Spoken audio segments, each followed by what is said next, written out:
来看故宫家艺术品翠玉白菜借予南美馆，结果这工作人员咧交接的时，就直接把这电视橱啊开开，无顾虑到损坏风险。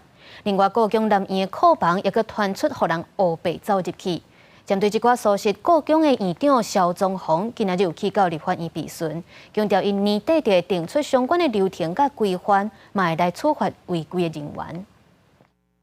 我们真的觉得，你看这个动作，真的好像在签收快递一样。距离即阵时阵炮声拢无停，因为故宫要将珍品翠玉白菜和南美馆展出，所人翕到故宫甲南美馆的工作人员伫交接时阵，直接甲电视拄啊开开，伫咧离翠玉白菜无到3公分的边啊签文件，互人批评无顾到对国宝可能的危害。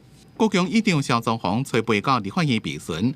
一直和调查立会追问，讲这件代志要安怎处理？如果今天那支笔去碰触到这个翠玉白菜，你可以说它是安全的，你可以认同你的处长说这个是一个小疏失。是没有按照标准作业流程。标准作业流程的话，是应该把签名的部分移到另外一个地方去。所以在博物馆来讲的话，那个专业素养基本上来讲还要再训练。目前内部盘点还有没有其他 SOP 是不足的？命令通通翻出来，然后做一个总盘点。